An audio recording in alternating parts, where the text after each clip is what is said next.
Hello everyone, welcome to HVS studies. तो दोस्तों आज की इस वीडियो में एग्जाम एनालिसिस करेंगे ग्रुप डी एग्जाम 2022 का। तो 18 अगस्त को जो आपकी पहली शिफ्ट हुई है उसमें जो भी क्वेश्चंस पूछे गए हैं आज हम उनको इस वीडियो में कवर करेंगे।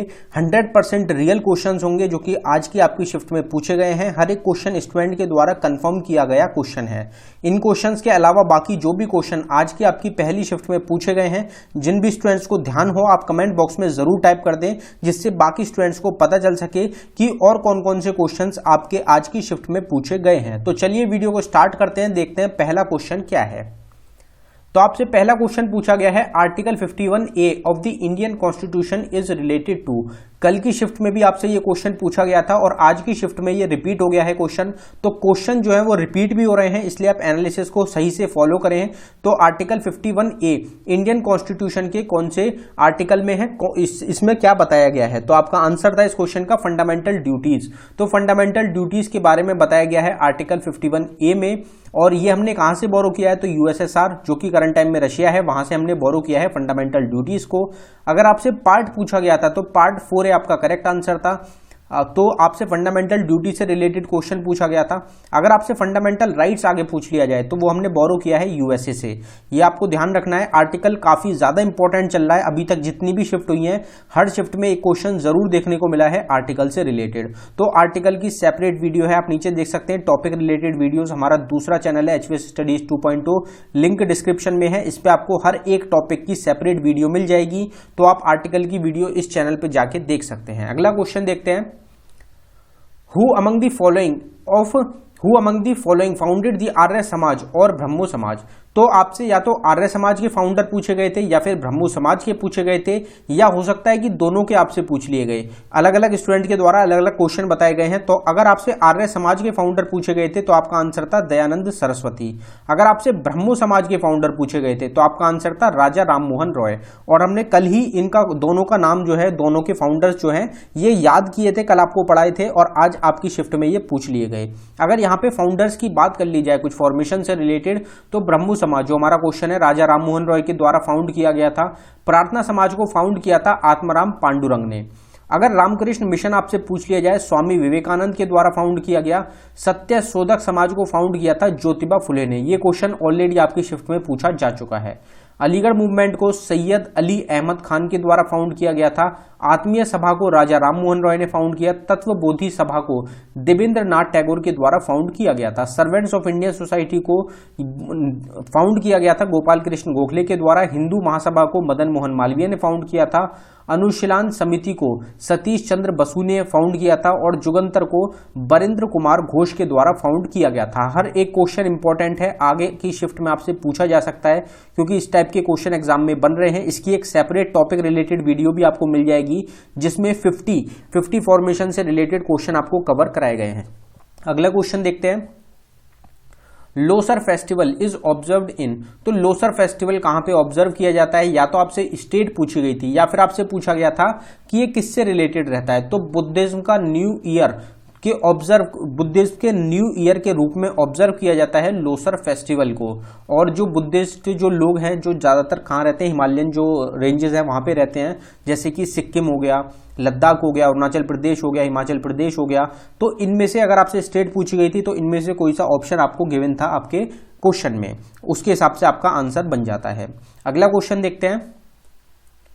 अगले क्वेश्चन पे बढ़ने से पहले हम आपको बताना चाहते हैं, रेलवे ग्रुप डी का आपका जो एग्जाम चल रहा है 2022 का, उसके लिए एक सेपरेट ई बुक लॉन्च करी गई है जो कि सिर्फ आपको 99 रुपीज में प्रोवाइड कराई जा रही है। इंपॉर्टेंट क्यों रहेगी? क्योंकि इसमें 3000 से भी ज्यादा एक्सपेक्टेड क्वेश्चंस आपको प्रोवाइड कराए गए हैं आपके ग्रुप डी एग्जाम के लिए, जिसको 3 पार्ट में डिवाइड किया गया है। इसमें आपको 1000 स्टैटिक जी के क्वेश्चन मिलेंगे, 1000 करंट अफेयर के क्वेश्चंस मिलेंगे और 1000 आपको साइंस के क्वेश्चंस इसमें प्रोवाइड कराए गए हैं। काफी ज्यादा इंपॉर्टेंट है, एक गेम चेंजर रहेगी आपके ग्रुप डी एग्जाम के लिए। आप इसको 100% आपके एग्जाम में मदद मिलेगी आपको, आप इसको जरूर बाय करें। बाइलिंगुअल लैंग्वेज में आपको प्रोवाइड कराई गई है, हिंदी और इंग्लिश दोनों में आपको क्वेश्चंस मिलेंगे। अगर आप इंटरेस्टेड हो तो लिंक आपको डिस्क्रिप्शन में मिल जाएगा, आप डिस्क्रिप्शन में जाके इसको बाय कर सकते हैं। पेमेंट करने के बाद अगर आपको डाउनलोडिंग में कुछ इशू आता है तो नीचे हमारी जीमेल आईडी है, आप इस पर डायरेक्टली मेल कर सकते हैं।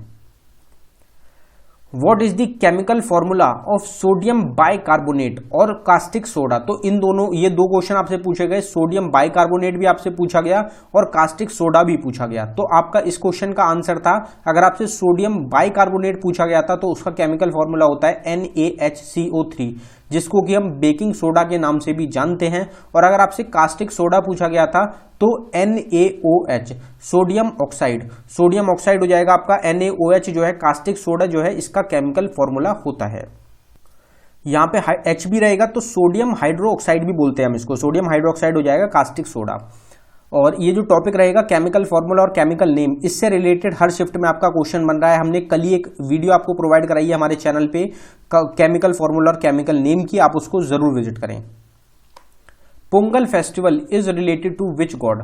तो पोंगल जो फेस्टिवल होता है ये कौन से भगवान को डेडिकेटेड होता है, कौन से भगवान से रिलेटेड होता है। तो आपका आंसर था इस क्वेश्चन का सन गॉड। तो सूर्य देव जो होते हैं उनसे रिलेटेड आपका हो जाएगा पोंगल फेस्टिवल। और अगर आपसे स्टेट पूछी जाए तो तमिलनाडु स्टेट में ऑब्जर्व किया जाता है, सेलिब्रेट करा जाता है पोंगल फेस्टिवल को। How much percent forest area increase from 2019 to 2021। तो इंडिया में 2019 से 2021 में 2 साल के अंदर कितना फॉरेस्ट एरिया है जो कि बढ़ गया है। तो आपका आंसर था इस क्वेश्चन का 0.28%।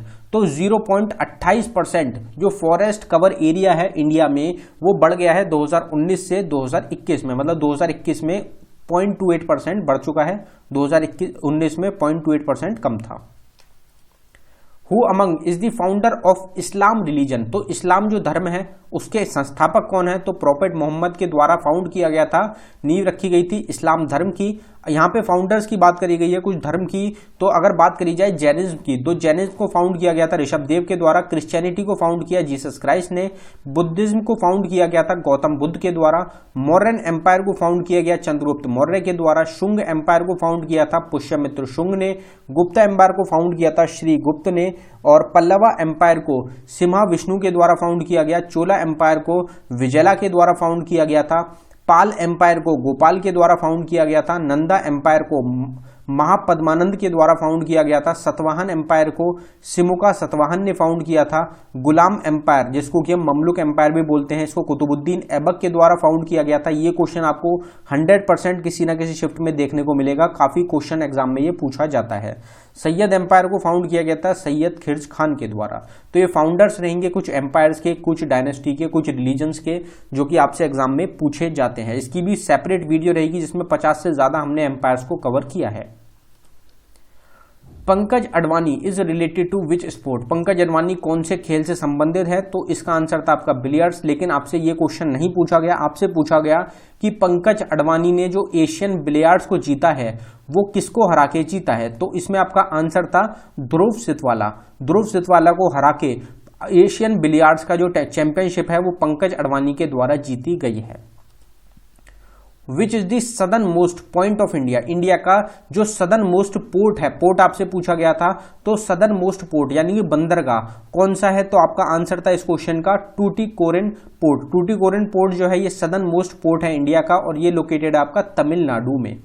मुंबई पोर्ट जो है वो सबसे ज्यादा चलने वाला पोर्ट है, सबसे बड़ा पोर्ट है इंडिया का, ये आपको पता होना चाहिए। गुजरात पोर्ट है दूसरे नंबर का सबसे बड़ा पोर्ट। Mirror related 2-3 question. तो मिरर से संबंधित 2 से 3 क्वेश्चन आपसे पूछे गए हैं, क्वेश्चन कंफर्म नहीं हो पाए हैं। 2 से 3 क्वेश्चन 100% आपके मिरर से रिलेटेड बने हैं, काफी स्टूडेंट्स के द्वारा कंफर्म किया गया है। भारत निर्माण योजना was launched in which year. Bharat निर्माण योजना कब लॉन्च करी गई, 2005 में लॉन्च करी गई। लेकिन आपसे क्वेश्चन ये पूछा गया कि भारत निर्माण योजना जब लॉन्च करी गई थी ये कौन से 5 ईयर प्लान के दौरान लॉन्च करी गई। तो 10th 5 ईयर प्लान आपका आंसर था। 10वें 5 ईयर प्लान के दौरान भारत निर्माण योजना को लॉन्च किया गया था। What is the scientific name of vitamin E. Vitamin E का साइंटिफिक नेम क्या होता है। तो विटामिन से रिलेटेड हर शिफ्ट में आपका ज्यादातर क्वेश्चन पूछे जा रहे हैं। विटामिन ई का साइंटिफिक नेम होता है टोकोफेरोल। टोकोफेरोल आपका करेक्ट आंसर था इस क्वेश्चन का। विटामिन की बात करेंगे, वाटर सॉल्युबल विटामिन होते हैं आपके विटामिन बी और vitamin C. Fat soluble vitamin होते हैं विटामिन के, ई, डी, ए, जिसको हम कीड़ा भी बोलते हैं। विटामिन ए को रेटिनॉल के नाम से जाना जाता है, नाइट ब्लाइंडनेस की बीमारी होती है इसकी कमी की वजह से। विटामिन बी का साइंटिफिक नेम है थायमीन, इसकी कमी की वजह से बेरी डिसीज होती है। विटामिन B2 का साइंटिफिक नेम है राइबोफ्लेविन, इसकी कमी की वजह से ग्रोथ और बैड स्किन होती है। विटामिन B12 ऑलरेडी एग्जाम में आपके पूछा जा चुका है, साइनोकोबालिन साइंटिफिक नेम है इसका, और इसकी कमी की वजह से अनीमिया बीमारी होती है। विटामिन C का साइंटिफिक नेम है एस्कॉर्बिक एसिड, इसकी कमी की वजह से स्कर्वी बीमारी होती है। विटामिन D ऑलरेडी एग्जाम में आपसे पूछा जा चुका है, और विटामिन K भी आपसे पूछा जा चुका है। विटामिन D का साइंटिफिक नेम होता है कैल्सीफेरॉल, जिसकी कमी की वजह से रिकेट्स की बीमारी होती है। विटामिन K का साइंटिफिक नेम होता है फाइलोक्विनिन, जिसकी कमी की वजह से जो ब्लीडिंग होती है उसमें इशू आता है इंजरी के दौरान। What is the role of xylem? तो जाइलम जो होता है प्लांट में पाया जाता है, फिलोयम और जाइलम। तो जाइलम जो होता है प्लांट में, उसका क्या रोल होता है? तो जाइलम का क्या काम होता है? तो वाटर और जो न्यूट्रिशन होते हैं उनको सॉइल से लेके स्टेम और लीव्स तक ट्रांसपोर्ट करने का काम होता है जाइलम का। तो इसका क्वेश्चन का आंसर था आपका ट्रांसपोर्ट वाटर एंड न्यूट्रिएंट्स। ये आपको ऑप्शन में गिवन था, यही आपका करेक्ट आंसर था। साइंस से रिलेटेड सेपरेट वीडियोस भी आपको चैनल पे मिल रही हैं, तो आप उनको भी फॉलो कर सकते हैं एग्जाम्स में, उनसे भी डायरेक्ट आपके क्वेश्चन देखने को मिल रहे हैं। डेली आपको हर शिफ्ट की एक्सपेक्टेड क्वेश्चंस की वीडियोस प्रोवाइड कराई जा रही हैं। डेली हमारे चैनल पे आपको 8 से 9 वीडियो प्रोवाइड कराई जा रही हैं एग्जाम ओरिएंटेड। हर डेली आपको 8 या फिर 9 वीडियो अपलोड हो रही है चैनल पे, तो आप उनको जरूर देखें, एग्जाम में उनसे डायरेक्ट क्वेश्चन आपके बन रहे हैं। अगर आपने ई बुक्स को बाय नहीं किया है तो ई बुक्स का लिंक डिस्क्रिप्शन में है, आप ई बुक्स को जरूर एक बार चेक करें, एग्जाम्स में आपको काफी ज्यादा मदद मिलेगी। धन्यवाद।